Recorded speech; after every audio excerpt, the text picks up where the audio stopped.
But I can tell you that in the 2 years and 3 months that I had the implant, the material disintegrated.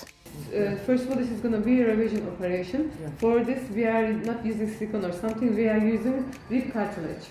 It's supported like the heel of the shoes. Okay.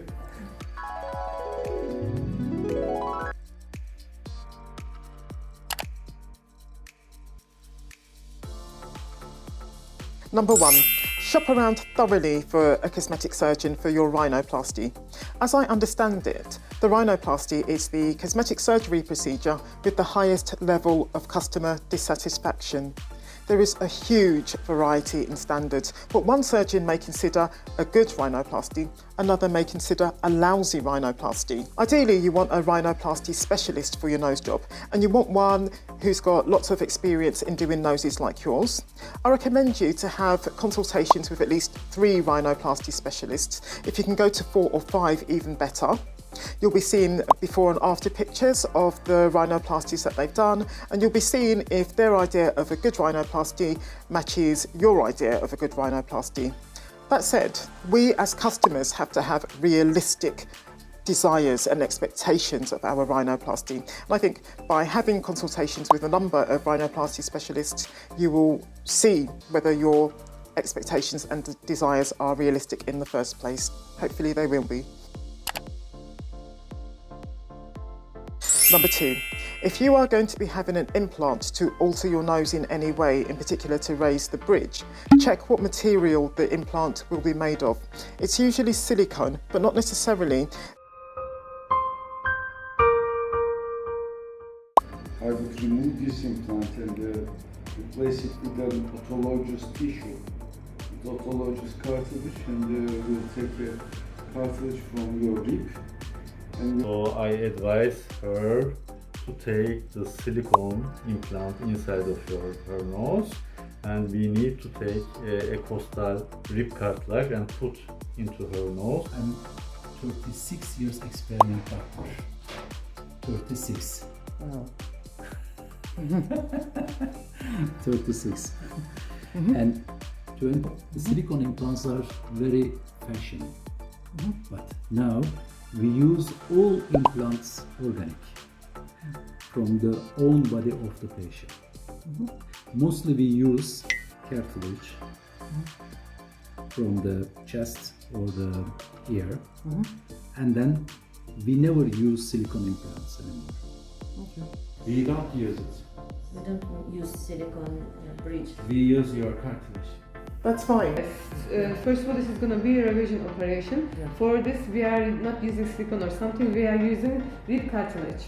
Does that mean that even if somebody is having their first rhinoplasty and they want to have their bridge raised, you use rib cartilage or air cartilage for the implant for their nose? Yes. In their first rhinoplasty? Yes, first rhinoplasty.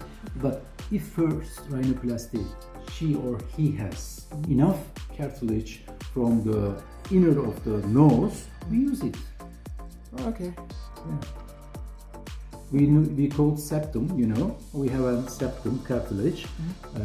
Mostly we using septum cartilage by itself. Okay. This implant I've got now is silicone, and I've had it since summer 2009. This is my second nose job. My first nose job was done by a different rhinoplasty surgeon, and he told me that he doesn't use silicone implants in nose jobs because in his experience they tended to extrude. Now I can't remember what material the implant that he gave me was made of, but I can tell you that in the 2 years and 3 months that I had the implant, the material disintegrated. And I know that because my nose sank down quite considerably over that period. It didn't go completely flat, but it did sink quite, as I say, considerably. Number 3, if you are going to be having your bridge raised, which is normally done with an implant, ask how tall your bridge will then be. You want a bridge of a height that looks natural and realistic. There's a danger that you might get a bridge that's, you know, obviously fake because it's just way too tall. And this, as you said, this is too high for your ethnicity. And again, relating to bridges, point number 4, if you're having your bridge altered, whether with an implant or in any other way, ask how long in this direction your bridge will end up. Before and after pictures of the rhinoplasties that your surgeon has done should educate you on that point. And there's a danger that you might end up with a bridge that's too short in this direction, which is what I think is my own case. Ask, your nose tip is too rotated, too much up rotated. Try to fix the problem in the tip area, the columellar hanging problem. I will be able to make. And it looks even worse on this side. This is my left side because too much skin was taken from this nostril, my left nostril, during my first rhinoplasty, and makes this nostril particularly big, and somehow that emphasises the fact that the bridge of my nose in this direction is too short. In case you don't know, I'm Gina, and my own cosmetic surgery journey is ongoing. If you're enjoying this video, do give it a like and do subscribe to my channel if you haven't already done so. Number 5, ask about the risk of ending up with nostrils of different shapes and different sizes. And also the implant is hanging from outside of her nose. Silicone İşte can problem move olur. like this. It's moving because of this. Kaburgadan problemleri var burada, asimetri var. Already you have asymmetric looking. We are gonna Burun fix çok it. yukarıda. And the nose looks little up. You Normalde bunu yapacağız. Okay, but also there's some skin missing. Skin. Burada cildi yok. Boşluk. Cilt var. Cilt var çıktığı için öyle duruyor. You have skin, but It's missing. implant is fıtıklaşmış. Kalpte bir Hernia to left side. This Also- is implant leg. Okay. Bu implantın destek bacağı. Bu implantlar şöyle şeyler. implant supporter. Okay. It's supporter like the heel of shoes. Okay. In front we cannot do simulation.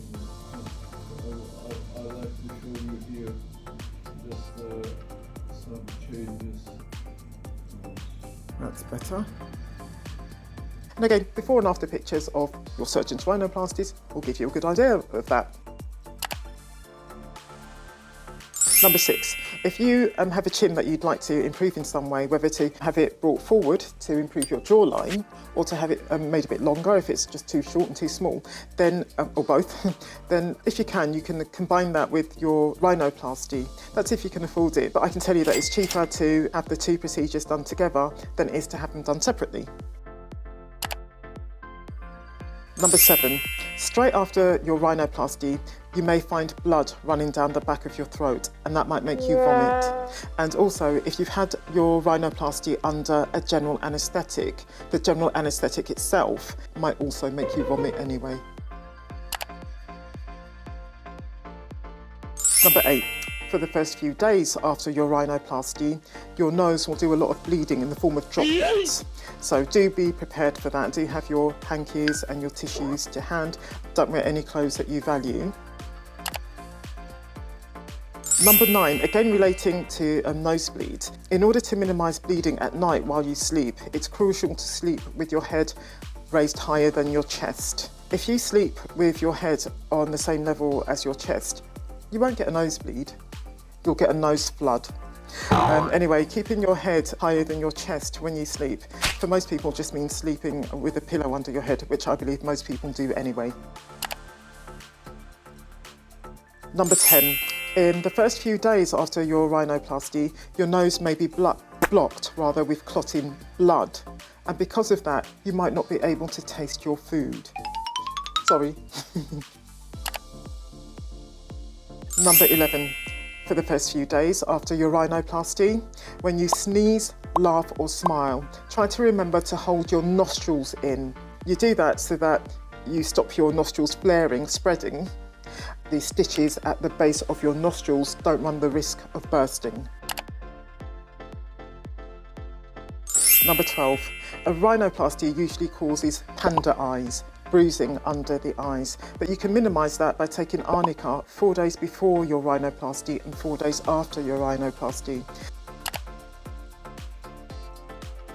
Number 13, I've covered this really, but just want to emphasise, please find a rhinoplasty specialist who's got lots of experience in doing noses like yours. And also check the surgeon in other ways, ask how often his or her rhinoplasties go wrong, what makes them go wrong, what he or she does when they go wrong. If you happen to be planning to have a chin augmentation procedure, whether by implant or fat transfer or filler, in this video I show you things about having a chin augmentation procedure, implant, fat transfer or filler, because I've had all three, that I wish someone had told me. I'll meet you there.